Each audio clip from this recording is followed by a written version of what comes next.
Yo guys, Jin here, bringing you the full Jean Grey, aka the Phoenix guide, following the latest Season 3 update, breaking down all of her abilities, including her team up with Wolverine, and addressing both her strengths and weaknesses. This is episode 21 of my Hero Series, guys, with all of the previous episodes on my channel, so on that note, let's get right into it.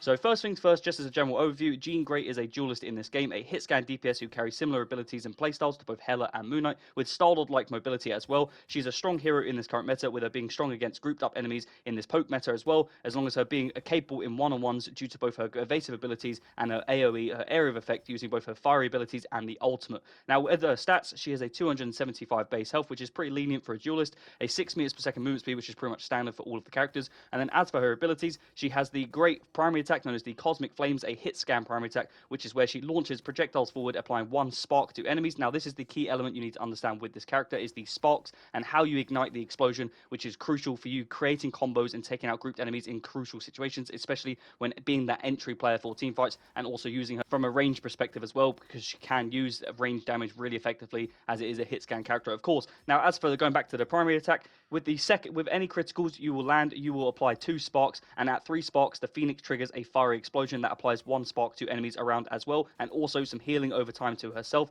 Now, the sparks from the explosion will not stack within a brief period, so just bear that in mind. But how it works is it deals 50 damage on the primary attack. The damage fall off does begin at 10 meters and decreases to 60% at anything past 30 meters. So with a fire rate of 0.4 per round, so a really fast fire rate, but just bear in mind that anything past 30 meters, you are going to see a significant drop off in the damage output. And then also for the direct damage from the actual explosion itself, this is 90 and also deals additional ranged explosive damage to enemies within a 4-meter radius as well. So bear in mind, like I said, AoE abilities, this is a great sort of grouped up situation attack to use, especially when you can combine explosive abilities like you're seeing in this clip. Now, as well as this, she has also, as I mentioned, she also has self-healing. She provides 10 health per second for 4 seconds following an explosion. So if you can try and hit one enemy and make sure you actually get them, you're going to get self-healing, which makes her slightly more independent, where you're not going to have to rely on a strategist as often, making you more sustainable, which is really effective, of course, in this meta, in this poke system, where you're going to want to create sort of off angles and different plays using this character. Now, as for the L2 ability, known as the Telekinesis Burst, this is where Phoenix marks a targeted area with psionic energy, followed by a series of fiery explosions. The first blast then stuns the enemies, while the subsequent 2 explosions basically inflict slow.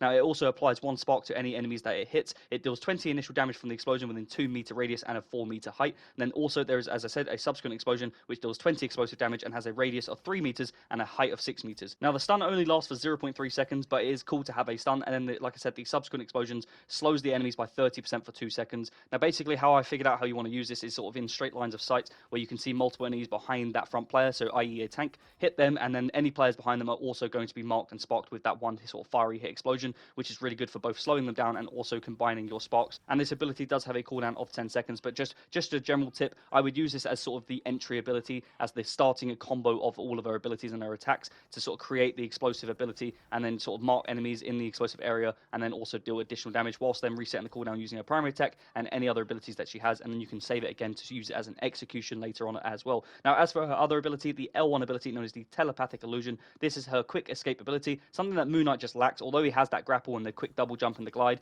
this is just not as cool as what this dash is. This dash is where she dashes away 8 meters, leaving behind an explosion, which basically deals 50 damage within a 3-meter radius, and any enemy's hit will also be marked with 1 spark. Now, again, going back to that spark, you just need to understand that all of these abilities that she uses are combos, because they will mark enemies if they are hit successfully with sparks, and if you can try and hit them for the 3rd time or land a second shot, which is a critical, you're going to leave behind a great explosion, which of course deals a great amount of area effect damage, which is going to be more effective, as I mentioned, in grouped up situations. Now, for any marked enemies from the primary attacks will explode from this escape ability, so you can use this as a combo in close quarters as well as it being an escape. An amazing evasive ability, something other heroes, like I said, Moon Knight lacks, which will really allow Phoenix to pressure players much easier, and this ability has a 12-second cooldown as well. And then as for her final ability, this is known as the Dark Ascent, the R1 ability, which is her free flight ability, which, like I said earlier, is like Star-Lord's ability, where she enters a state of free flight and gains a 50% movement boost and replenishes 4 ammo per second during this. So this ability can be used to reload whilst also escaping and adding to that survivability. The maximum energy of this ability is 1200, costing 400 energy per second whilst in this ability, and recharging at a speed of 120 per second. So this ability lasts 3 seconds, and this ability can be used to create off angles, create space for your team, and get to higher grounds, maximizing on grouped opportunities when they arise, and then sort of being more successful in team fights, as well as using it as an escape ability, of course, as well, when you combine it with her dash.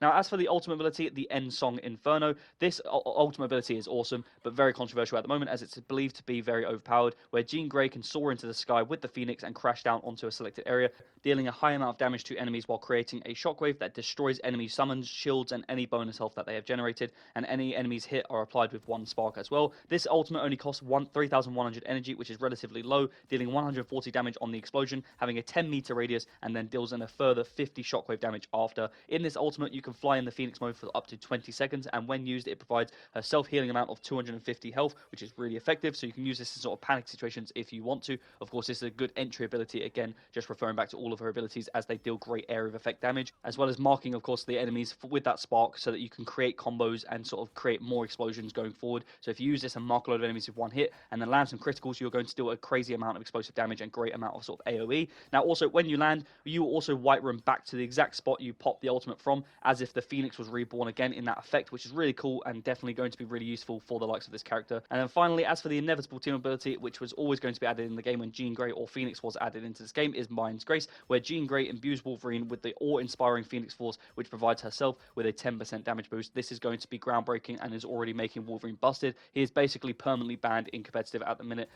not just due to this, but especially when combined with Jean Grey, it's a no-go. In summary, Phoenix is a really fun duelist with various strengths who are very good at sort of low ranks in that lower elo. She's definitely better than Moon Knight in the higher elo. She's very effective in group situations, as I mentioned, due to the AoE and the damage from her abilities with the fire and the explosions. She's a triple threat hero who's effective versus Vanguards, duelists, and strategists, and in this current poke meta, she is going to thrive. She's been really effective so far, and I cannot wait to get the hang of her and get her to Lord, because that is something I, of course, am grinding for in the background, as well as using her in competitive, especially when I'm better at those higher ranks. And that's just to see how she plays out, but I do think she's going to get nerfed or tweaked slightly as the season goes on, because I don't think this is going to last. She's not broken or busted like everyone was making out. I've just sort of got back from holiday. I'm a couple days late to the season, but she is definitely not as busted as I thought she might be, or everyone was making her out to be. She's still not as good as Hela, I don't think, but we'll just have to see how the sort of season plays out and see how she goes and see if players get better at her, if the ceiling's higher than we think, or if she's about where she should be. Now, that's pretty much it, guys, for the most part. If you have enjoyed the guide, as always, for Phoenix, if you've enjoyed, don't forget to like and subscribe, and if you have any suggestions, tips, or tricks about this character, or any cool clips that you want to share, let me know down below in the comments. As always, I'm Vision SGen. I hope you enjoyed the video, and I'll see you in the next one.